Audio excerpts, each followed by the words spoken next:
नमस्कार साथियों, स्वागत है आप सभी का हमारे निर्मल क्लासेस यूट्यूब चैनल पर। और आज की क्लास 4 बजे आपकी साइकोलॉजी की होगी। और ये जो आपको क्लास चल रही है रीट प्री और मेंस दोनों के लिए है।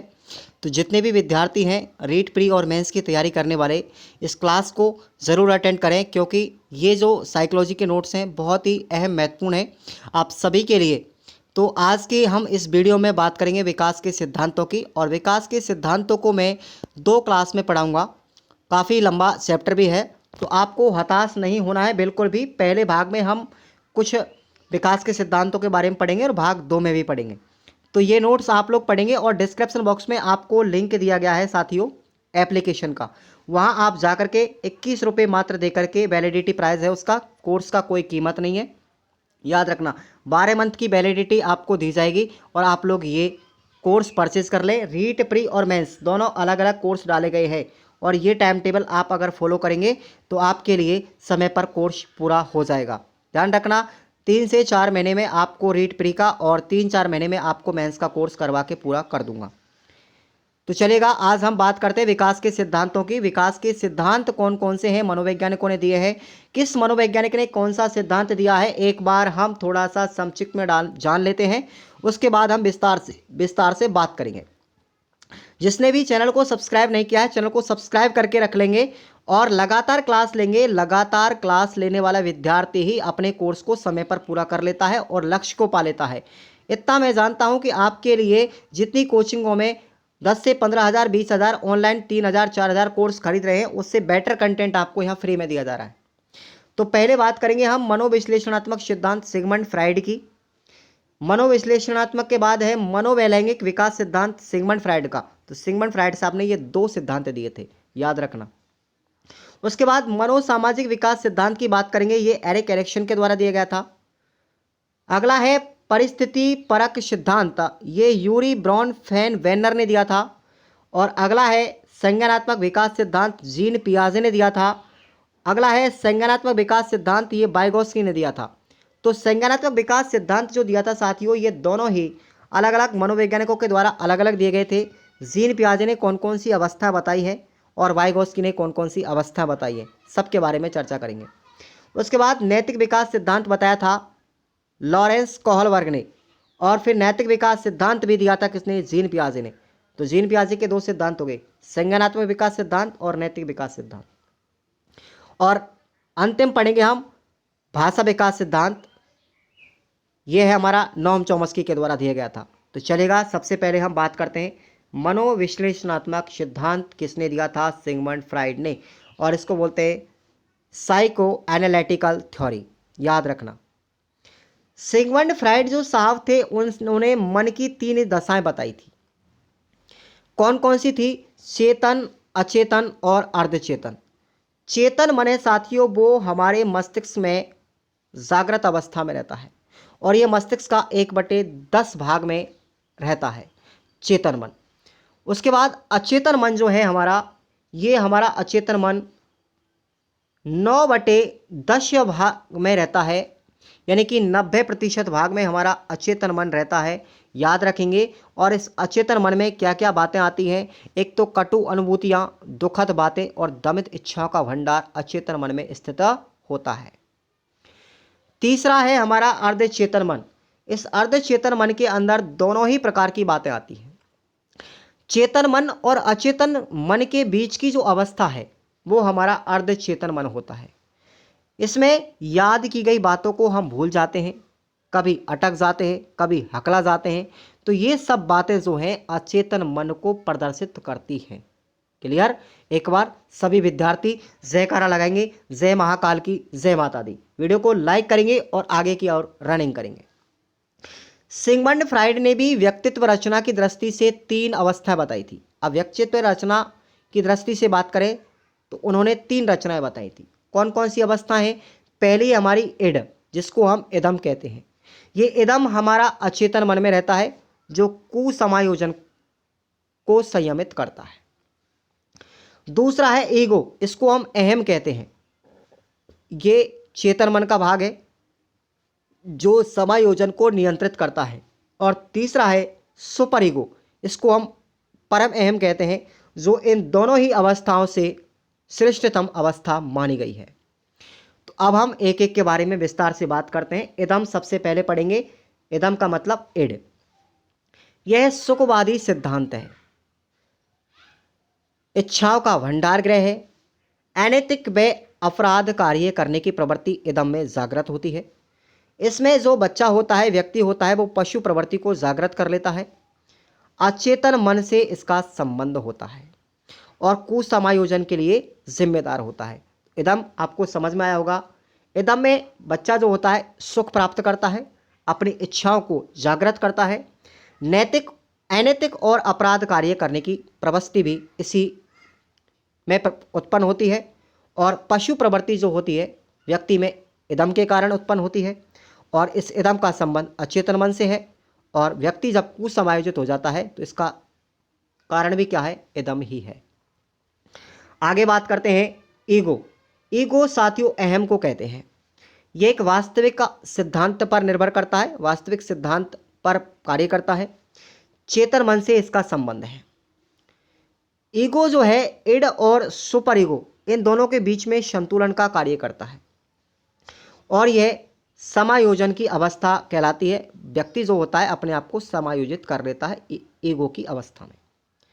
व्यक्तित्व का कार्यपालक है, व्यक्तित्व का भी कार्यपालक है ईगो। उसके बाद तीसरा है सुपर ईगो। सुपर ईगो साथियों परम अहम कहलाता है और ये आदर्शवादी सिद्धांत होता है। व्यक्ति सब चीज़ों से परे होता है, सब चीज़ों से ऊपर होता है। आध्यात्मिकता की ओर रुझान लगता है। जब व्यक्ति में सुपर ईगो की भावना आ जाती है तो आध्यात्मिकता की ओर जाने लगता है, नैतिक और आदर्शवादी बातें करने लगता है और आदर्शों की अधिकता कुसमायोजन के लिए जिम्मेदार हो जाती है। आप भी जानते हो कि जब व्यक्ति ज़्यादा आदर्श बन जाता है तो वो अपने समाज के अंदर स्थान प्राप्त नहीं करता और कुछ अलग ही बातें सोचने लगता है। तो एक कुसमायोजन समझ लीजिए, अपने समाज से अपना स्थापना नहीं कर पाता, समाज के साथ अच्छे संबंध नहीं बना पाता कभी कभी। सिगमंड फ्राइड ने दो मूल प्रवृत्तियां भी बताई थी। ये मूल प्रवृत्तियां एग्जाम में पूछी भी गई है।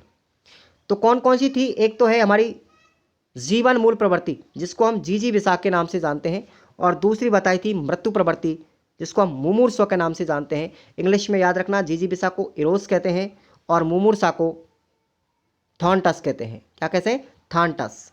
तो ये दो प्रवृत्तियां सिगमंड फ्राइड के द्वारा बताई गई थी, एक तो जीजी विसा और दूसरी है मुमूर्षा। बाकी हम विलियम मैकडूगल की जो मूल प्रवृत्ति हैं 14 उनके बारे में भी अध्ययन करेंगे, वो अलग हैं। लेकिन यहाँ पर सिगमंड फ्राइड की जो मूल प्रवृत्ति हैं वो दो है, जीजी विसा और मुमूर्षा। अच्छा लग रहा है ना? तो देखिएगा, आप लोग लाइक कर दीजिए। इन्होंने सबसे पहले बताया था स्वयं मोहन के बारे में। स्वयं मोह क्या होता है, जिसको हम नार्सिज्म कहते हैं? ये प्रश्न भी एग्जाम में आया हुआ है। स्वयं मोहन कहते हैं साथियों अपने आप से प्रेम करना और अपने आप में मस्त रहने की क्रिया को नार्सिज्मा या स्वयं मोहन कहते हैं। और ये स्वयं मोहन की प्रवृत्ति साथियों शेष अवस्था में सर्वाधिक मात्रा में पाई जाती है। प्रश्न यही पूछा गया था कि स्वयं मोहन की जो प्रवृत्ति है बच्चे की किस अवस्था में पाई जाती है? शेष अवस्था में। याद रख लेना, प्रश्न यही पूछा गया था। उसके बाद ऑडिपस और इलेक्ट्रा ग्रंथि का क्या महत्व है शरीर के अंदर, बच्चे के अंदर? तो सुनिएगा, सिगमंड फ्राइड ने बताया कि लड़कों में ऑडिपस ग्रंथि पाई जाने के कारण वो अपनी मां से अधिक प्रेम करता है, जबकि लड़कियों में इलेक्ट्रा ग्रंथि पाए जाने के कारण अपने पिता से प्रेम करती हैं। इसका मतलब विपरीत लिंग के प्रति आकर्षण बढ़ने लगता है। ऑडिपस ग्रंथि किसमें पाई जाती है? लड़कों में, इसलिए अपनी मां से प्रेम करता है। और लड़कियों में क्या पाई जाती है? इलेक्ट्रा ग्रंथि, इसलिए अपनी पिता से अधिक प्रेम करती है। समझ में आया? तो ये ऑडिपस और इलेक्ट्रा ग्रंथि का महत्व है और ये भी प्रश्न एग्जाम में आया हुआ है साथियों, आपको याद रख लेना है ऑडिपस और इलेक्ट्रा ग्रंथि से संबंधित। लिबिडो क्या है? लिबिडो के बारे में सिगमंड फ्राइड ने बताया कि एक काम प्रवृत्ति है। काम की जो प्रवृत्ति है उसको हम लिबिडो कहते हैं। इसके अनुसार एक स्वाभाविक प्रकृति होती है, क्या? लिबिडो। और यदि इस प्रवृत्ति का दमन कर दिया जाता है तो व्यक्ति अपने आप में कुसमायोजित हो जाता है। लिबिडो का मतलब काम प्रवृत्ति। जैसे किसी व्यक्ति के अंदर काम की प्रवृत्ति, काम का मतलब आप समझते हैं सेक्सुअल पोजीशन जिसको हम कहते हैं, वो काम प्रवृत्ति होती है। अगर वो व्यक्ति के अंदर दमित हो जाती है तो व्यक्ति अपने आप को समायोजित नहीं कर पाता है और अपराध का शिकार भी हो जाता है। समझ में आया? चलिए, उसके बाद है हमारी शेष सब कामुकता। बच्चे में शैशव कामुकता पाई जाती है। शैशव कामुकता की बात पर सिगमंड फ्राइड व उनके शिष्य युंग के मध्य, देखो युंग कह लो चाहे जुंग कह लो एक ही बात है, उनके शिष्य थे ये, किसके? सिगमंड फ्राइड के। अब शैशव कामुकता के ऊपर इन दोनों में, गुरु और चेला में क्या हो गया था? झगड़ा हो गया, मतभेद हो गया कि भाई ऐसा नहीं है। इस मतभेद के कारण में जुंग ने एक अलग सिद्धांत दिया था जिसका नाम था विश्लेषणात्मक सिद्धांत। क्या था? विश्लेषणात्मक। सिगमंड फ्राइड ने तो दिया था मनोविश्लेषणात्मक, लेकिन उनके शिष्य जो थे जुंग, उसने क्या दिया था? विश्लेषणात्मक सिद्धांत। और ये नया विश्लेषणात्मक सिद्धांत आपको याद रखना है, कंफ्यूज नहीं होना है, जब एग्जाम में पूछा जाए तो याद रखेंगे इसको।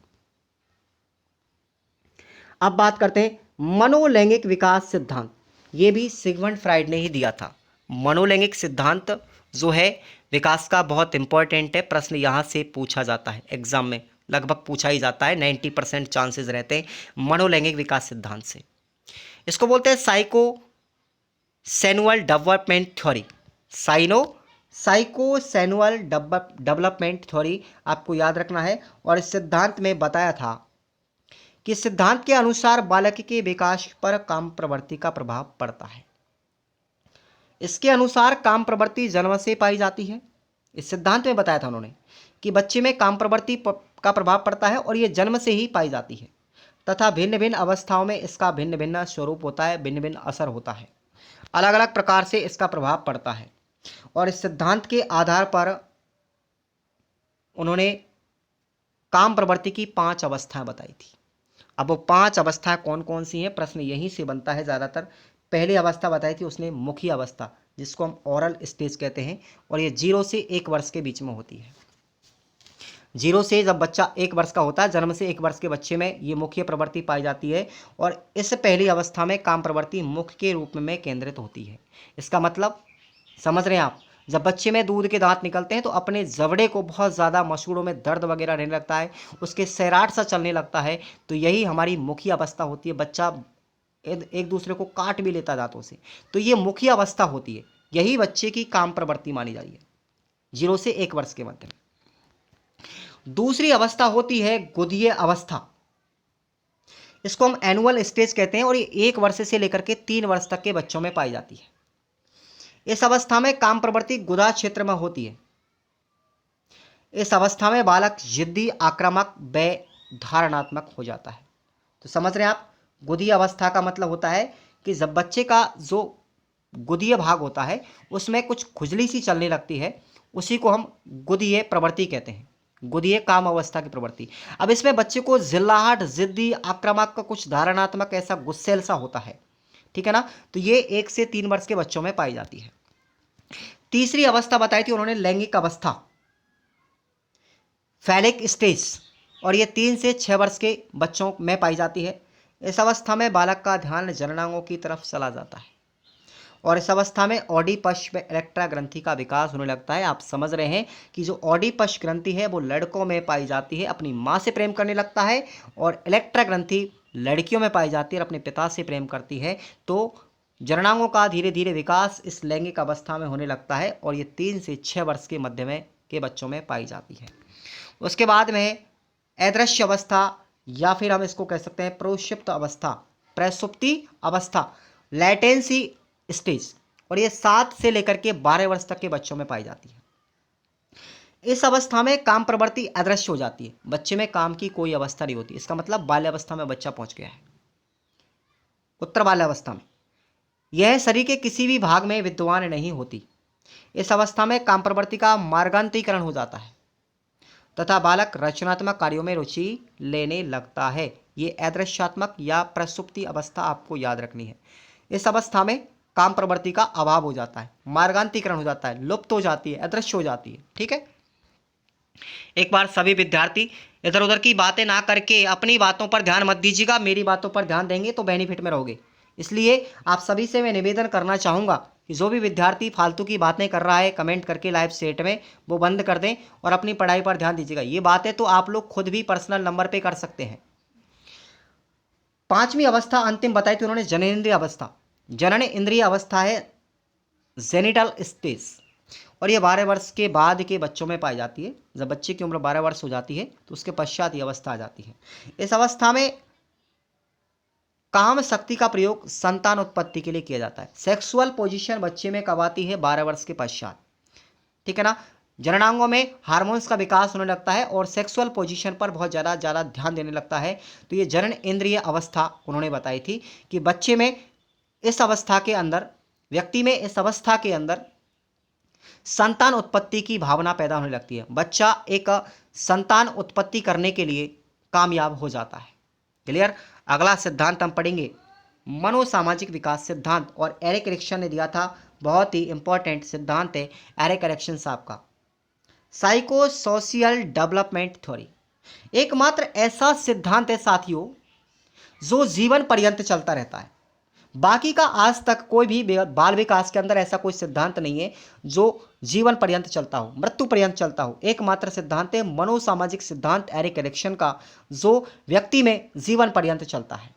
तो इसको याद रखेंगे आप लोग। इसके प्रवर्तक एरिक एरिक्सन साहब ही हैं, और एरिक्सन को नव फ्रायडवादी माना जाता है, क्योंकि एरिक्सन सिगमंड के विचारों से काफ़ी हद तक सहमत थे, लेकिन एक बात से सहमत नहीं थे। किससे नहीं थे? क्योंकि एरिक एरिक्सन साहब ने काम प्रवृत्ति का विरोध किया था, ठीक है ना। और वो कहते थे, एरिक एरिक्सन साहब का मानना था कि बालक के विकास पर उसकी काम प्रवृत्ति का प्रभाव नहीं पड़ता, बल्कि सामाजिक अनुभूतियों का प्रभाव पड़ता है, समाज का प्रभाव पड़ता है। इसलिए इन्होंने विरोध किया था किसका? सिगमंड फ्राइड का। एरिक एरिक्सन साहब ने बताया कि काम प्रवृत्ति का बच्चे पर कोई प्रभाव नहीं पड़ता, प्रभाव पड़ता है तो वो पड़ता है सामाजिक अनुभूतियों का पड़ता है। और एरिक्सन साहब ने अपनी प्रसिद्ध पुस्तक, आपको याद रखनी है, एग्जाम में पूछा भी गया है ये, चाइल्ड एंड सोसाइटी। इस पुस्तक के अंतर्गत उन्होंने कहा है कि मनुष्य केवल जैविक प्राणी ना होकर के एक सामाजिक प्राणी भी होता है। तो ये लाइन आपको याद रखनी है, मनुष्य सामाजिक प्राणी भी है और जैविक प्राणी भी है। ये पुस्तक कौन सी है? Child and society, Erik Erikson साहब की, आपको याद रख लेनी है। एरिक्सन ने मनोसामाजिक विकास सिद्धांत के अंदर 8 अवस्थाओं का उल्लेख किया है। अब वो 8 अवस्थाएं कौन कौन सी हैं? प्रश्न यहीं से पूछा गया था एग्जाम में, आप सभी को याद रखना है। सबसे पहले आपको इनके वर्ष याद रखने हैं और इनकी अवस्था याद रखनी है, तभी जाकर के आपको काम चलेगा। बच्चे में पहली जो अवस्था है वो है हमारी 0 से 2 वर्ष के मध्य में, जन्म से 2 वर्ष के मध्य में विश्वास बनाम अविश्वास की अवस्था, विश्वास बनाम अविश्वास की अवस्था। दूसरी है 3 से 4 वर्ष के मध्य में स्वतंत्रता बनाम संदेह की अवस्था। तीसरी है 5 से लेकर के 6 वर्ष के मध्य में आत्मबल बनाम अपराध की भावना, मतलब एक भी दूसरे से विपरीत गुण बच्चे में पैदा हो सकता है। 7 से लेकर के 12 वर्ष की उम्र में बच्चा या तो परिश्रम करेगा या हीन भावना की अवस्था का शिकार हो जाएगा, तो परिश्रम बनाम हीन भावना।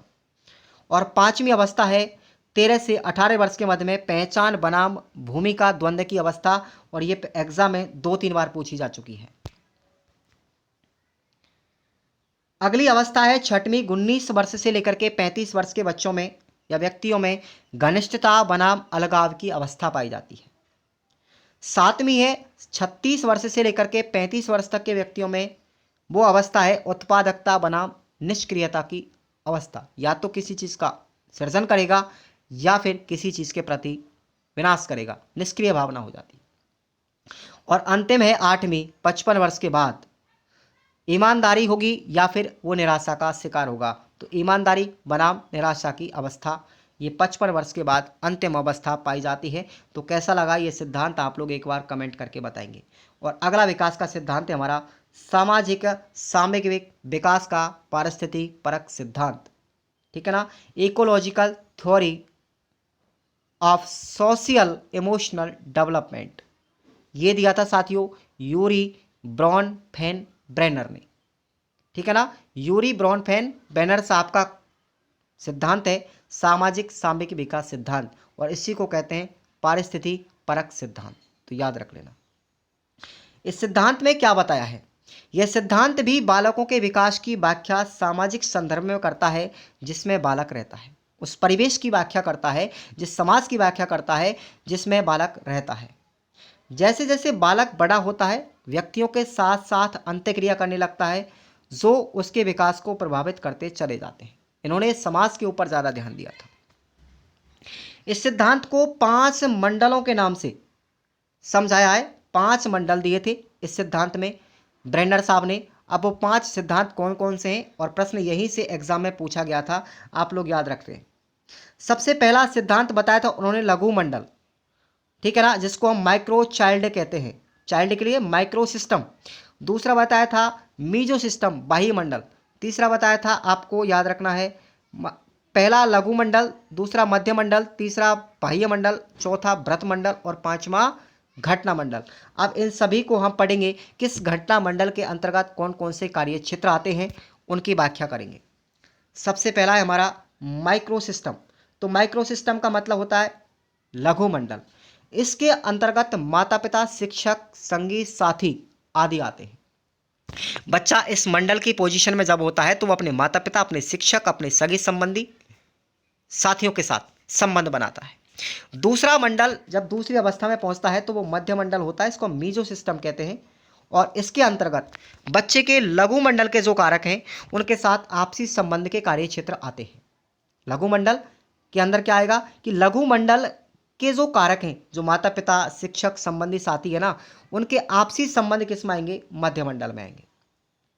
तीसरी अवस्था जो बताई थी, तीसरा मंडल है बाह्य मंडल, जिसको हम एक्सो सिस्टम कहते हैं। इसमें कौन कौन आएंगे? पड़ोसी, जनसंचार माध्यम, पारिवारिक मित्र, माता पिता का कार्य स्थल, ये सभी आते हैं बाह्य मंडल के अंदर। प्रश्न कैसे पूछा जाएगा वो भी मैं आपको बताऊंगा। उसके बाद चौथा है वृत्त मंडल, इसको हम मैक्रो सिस्टम कहते हैं। इसमें मूल्य, रीति रिवाज, परंपरा आदि आते हैं।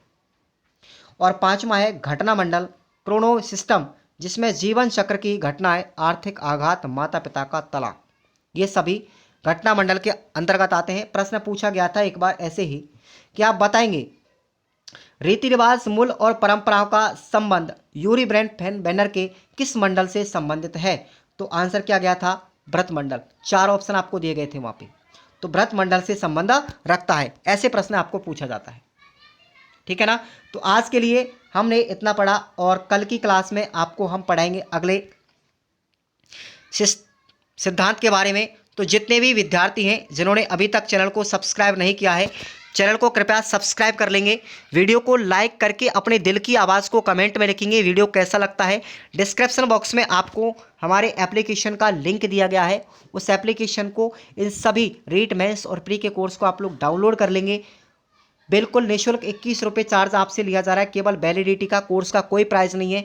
जिस तरीके से आपको संस्थाएं लूट रही है, मैं लूटने का काम आपको बिल्कुल नहीं करने दूंगा। मुझे केवल एप्लीकेशन का चार्ज दे दीजिए, वैलिडिटी दे दीजिए, ये तो आपको देना ही पड़ेगा क्योंकि मैं भी अपने घर से नहीं लगा सकता, ठीक है ना। तो आप सभी विद्यार्थी समझदार हैं और अपनी समय पर तैयारी करते रहें और अपने जुनून को बनाए रखें। वो आग और वो जुनून आपके अंदर बुझना नहीं चाहिए। तो मिलते हैं नेक्स्ट क्लास के साथ में।